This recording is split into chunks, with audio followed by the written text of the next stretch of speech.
This episode is sponsored by Free Market Kids. Join the league of families who are transforming family time into unforgettable Bitcoin learning experiences. With our HODL Up Bitcoin mining board game, you're not just playing, you're building bridges, creating memories, and unlocking the brilliance of the future one block at a time. Hi everyone, welcome to Orange Hatter. I'm excited to introduce you to Nancy of Tanzania. We had a fabulous conversation together and I can't wait to share with you. Thank you for joining us and I hope you enjoy. Thank you very much, Nancy, for joining today. I would love for you to tell our audience a little bit about yourself and how you came to Bitcoin. Thanks for having me, Tali. I'm really excited to be here having a chat with you. A little bit about myself. I live in Tanzania, so I was born here. We moved around a bit. My parents worked in Botswana and then Zimbabwe, and then we moved to Papua New Guinea in the South Pacific. And I grew up there, lived there in a small town called Ley, lived there for most of my childhood, and then moved back to Tanzania when I was 16, did 2 years of high school here, and then went to Cape Town, South Africa, which is kind of, big city, little bit of culture shock for me. Loved it there, spent 7 years there, and then moved back here to Dar es Salaam, where I currently am. I'm married to Don, and that is how I got to know about Bitcoin. So through Don, my husband. Goodness, where did it start? So when Don and I met, Bitcoin was nowhere in the picture. I don't know how much he knew about it, but when we met, to be as frank as possible, we were both terrible with our finances. So at the point where we met, we didn't have any savings. Fortunately, I didn't have any debt because my parents paid for my university, and Don didn't have a lot of debt. He just has his student loan to pay off, but we didn't have savings. And so we kind of came into it like, yeah, I don't really have any savings, and he didn't really have any savings. But when we started dating, we thought it would be nice to kind of put some money into a joint pot to spend on our dates. And it kept growing, and it kind of encouraged us to be more money minded.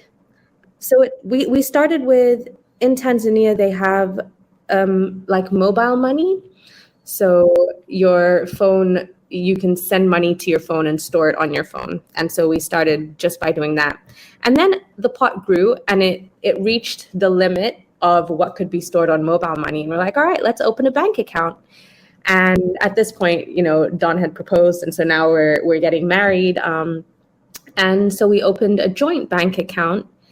And it was really irritating. I think it was a shared irritation that you have your money, but it's not really yours. And then you've got all these fees that are coming through all the time. But at the time, we were just like, okay, well, this is what it is. This is the way the world works, and this is what we have to do. So we opened up a bank account, and then we had to open up several other bank accounts because it's like, okay, well, you want one for your savings, and you want one for this, and you want one for this. And yeah, honestly, it was a lot of bank fees. It was a lot of bank accounts, but we're still cool. We're like, okay, no, we can keep doing this. But I think where Don really started seeking was, it felt, so we were staying in a sort of upmarket part of Dar es Salaam, but it really felt like we were living like month to month. And it was really frustrating because we both had full-time jobs. We were both working at international schools, but for some reason, it just felt like we couldn't save anything. Like nothing we did made a difference. And at the same time, we had our parents who have properties, and in their time, they were able to buy properties with like 1 month salary, which now is worth so much more. And it felt like they weren't really understanding that times have changed.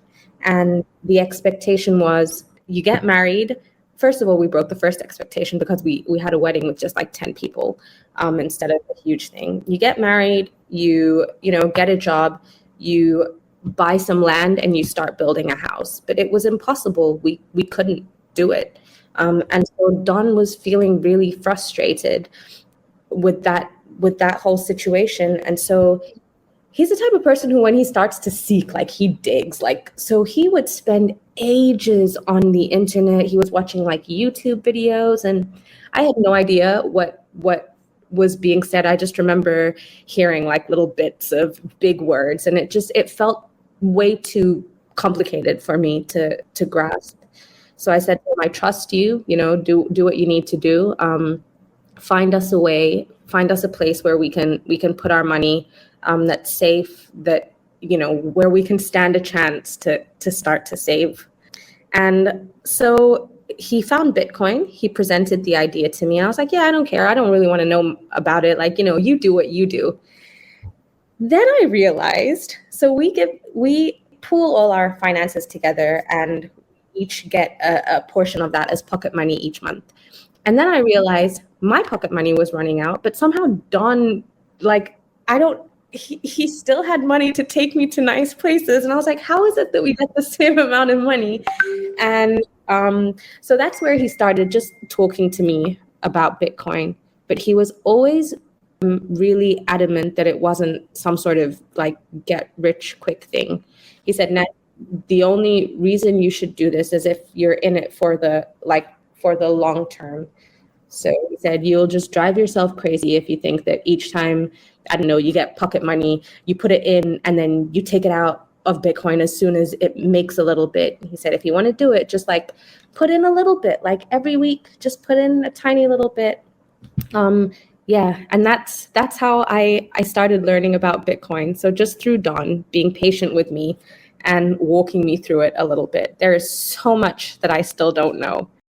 I love your story because the point of Bitcoin is not necessarily that you know all the ins and outs of it. Kind of like when you use the internet, how many of us actually understand the ins and outs of how internet works, but we all benefit from using it.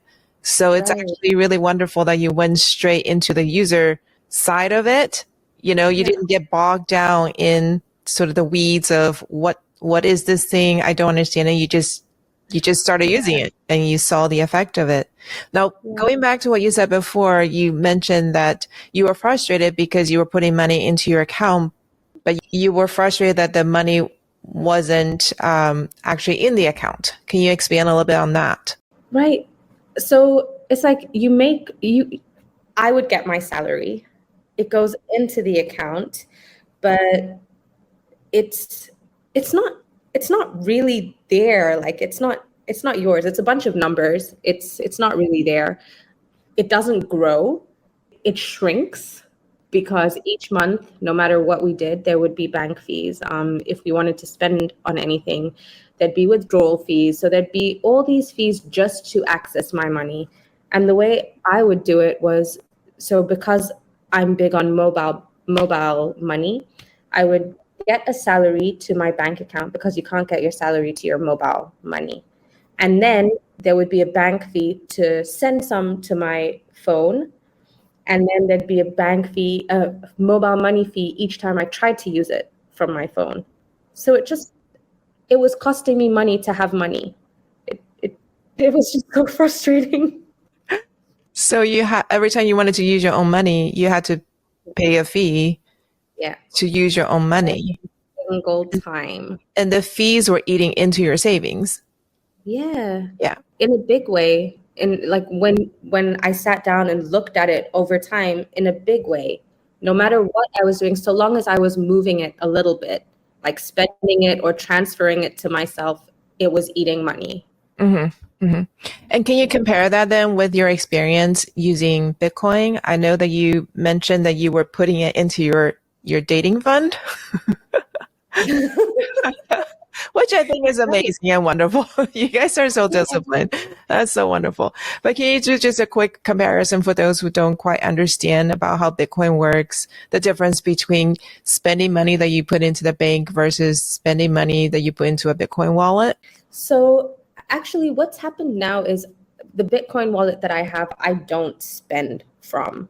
So I kind of just keep sending my money. I think is the term fiat. I've heard Don use this word. Okay, yeah, Yes, yeah. fiat money. Yeah. So I use my fiat money to buy Bitcoin like periodically, like maybe every week, and I don't touch it. But I like to, so I use Bitcoin Beach, and I like to go in there and just see that my Bitcoin is there. And it's exciting, like watching the little graph that it shows of where Bitcoin was 5 years ago, or a week ago, or a month ago. But I don't use it. So I keep it there. And then I still have to spend from my mobile money or from my bank account. But at least now I have somewhere to save. So I haven't reached the point where I use Bitcoin as my daily, like my go-to each day. Yeah, I use it for savings right now. Wonderful. Wonderful. I know that you and Don actually, you had mentioned that you guys go out to dinner and he's able to use Mm-hmm. his dating fund and Yeah. take you to nice places because of the volatility of the coin, which goes up but can also come down. So can you talk a little bit about that just from that point of view? So what Don has, and this is actually my next step. So I think that I've been kind of like taking little steps in so that I don't get bogged down by all the technicality or feel like, oh no, I don't understand this app. So Don is able to pay from his Bitcoin wallet using QR codes. So whenever we go out to dinner, and he gets so excited. So when we pick a place, I'm like, okay, maybe I should think of a place that has, that has this option, because he gets so excited when he sees they have the option to pay by that. So he pays from his wallet using a QR code. Thank you for joining us today. We will continue this conversation tomorrow. Be sure to come back and hear the rest. See you next time.